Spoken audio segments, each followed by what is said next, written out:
Hello guys, it's Del Mariano and welcome back to my vlog. So for today's video, meron na naman tayong panibagong loan applications na i-review dito sa ating channel. At syempre guys, sasabihin din natin kung recommended or not recommended yung mga loan applications na nire-review natin dito sa ating channel. Kaya naman kung interesado ka about dito sa ating panibagong topic na loan applications, please keep on watching. Okay, let's go.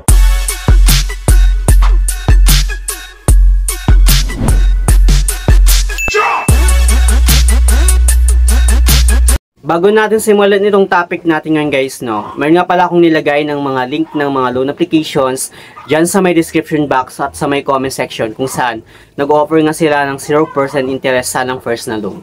Pero bago nyo guys i-proceed or i-confirm yung loan nyo sa kanila, make it sure na basahin nyo muna yung kanilang loan terms, agreements at yung kanilang loan details.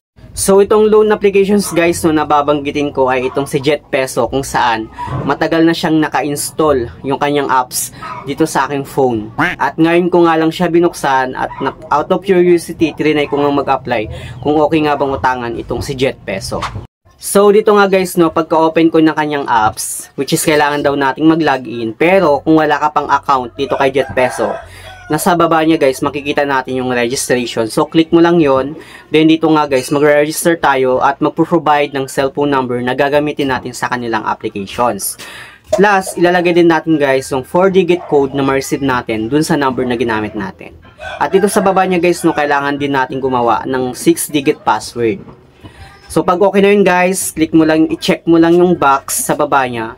Or pwede mo ding basahin guys yung kanilang loan service and privacy agreement para at least maging aware tayo kung sa kanilang mga privacy agreement at yung kanang loan service.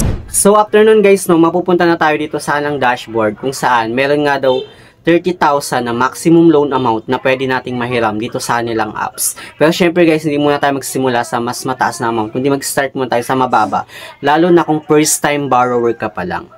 So, dito nga guys, clinic ko nga yung apply now para gusto ko lang masilip kung okay nga ba yung kanyang loan details itong si JetPeso.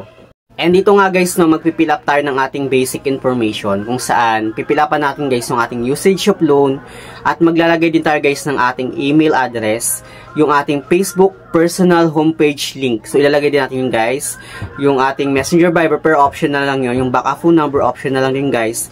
Pero ito guys, mag-fill up dito ng ating industry category, religion, marital status, number of children, education, background, tsaka yung ating job information. So yun yung mga pipilapan natin guys dito sa lang basic information. Maglalagay na din pala tayo guys ng ating emergency contacts kung saan 5 contact reference yung hinihingi nitong si JetPeso. So 5 contact person guys yung ilalagay natin sa kanilang apps. So after nga guys ng ating basic information, mapupunta naman tayo dito sa ng authentication kung saan mag-provide naman tayo ng ating at least one valid ID na gagamitin natin sa kanilang applications. At dito nga guys yung mga valid ID nga pala guys na required na hinihingi nitong si JetPeso ay ilalagay ko lang dyan sa my screen. At dito guys maglalagay din tayo ng ating ID number sa baba niya. Then magpi-fill up din tayo ng ating first name, middle name, optional lang yun guys.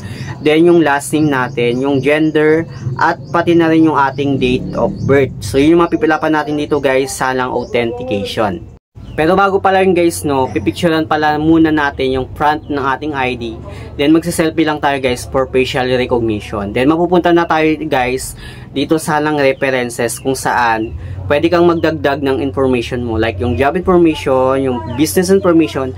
Nakadepende sa'yo guys pero kasi naka-option na lang siya. Pwede mo na naman siyang skip guys kung ayaw mo nang magdagdag ng additional information mo dito sa kanilang applications. So ganun lang guys kadali na mag-apply ng applications dito kay JetPeso. Then i-review na yan guys ng management nila mga 24 hours. Then magti-text lang yan guys kung approve or disapprove yung loan mo sa kanila. So far guys, kinabukasan ko lang chinek itong text ni JetPeso na approve nga daw yung loan ko sa kanila. At chinek ko nga guys yung apps kung magkano yung loan amount na pinapahiram sa akin ni JetPeso. At chinek ko din guys kung okay ba or goods bang utangan itong si JetPeso. So ayun guys nakalagay dito na approve na nga ako. At meron nga akong 1,000 na loan amount na pwede ko ngang mahiram kay Jet Peso. So dito nga guys, no, may nga daw akong 1,000 na loan amount dito kay Jet Peso. Then sa baba niya guys, makikita mo yung amount lang na ma-receive ko is 550 pesos. So sa 1,000 guys, no, yung kaltas niya is almost 450 pesos yung kanyang kaltas. At dito guys, no, chinek ko yung kanyang how to payment. Meron nga daw siyang 2 installment. Tapos chinek ko guys yung repayment schedule ko kung saan yung ibabalik ko nga sa 1,000 is 1,080 pesos. Yung kanyang first repayment schedule is 550 pesos. Yung kanyang principal doon is 500. Then yung interest niya is 50 pesos.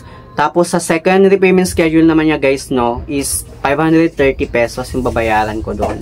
Then yung principal niya is 500, tapos yung interest naman niya is 30 pesos. So parang guys, no, based ito sa pagkakabilang ko ng days, number of days ng pagbayad ko sa nilang apps, hindi siya umabot ng 14 days, kundi parang nasa 12 days lang siya guys. So installment lang siya guys ng 12 days, every 6 days yung payment mo dito kay Jet Peso.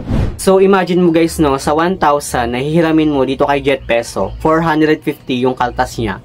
Tapos yung ma-receive mo lang na amount is 550 pesos.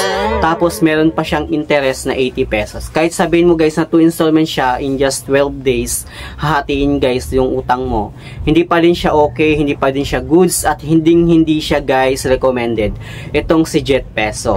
So if ever guys, no, na ma-encounter nyo nga itong si Jet Peso, wag nyo nang balaking umutang sa kanilang apps. Kasi alam nyo naman, nakita nyo naman na sobrang bigat ng kanyang interest. Ang laki ng kaltas, ang liit lang ng amount na ma-receive mo. Pero nas choice nyo pa din guys, no, hindi ko naman hawak yung choice nyo. So yun naman guys, sa mga hindi pa pala nakakapag-subscribe sa aking YouTube channel, please don't forget to like, share, subscribe. Click the notification bell para updated ka lagi sa aking mga susunod na video. Thank you guys, thank you for watching, and see you on my next video. Bye!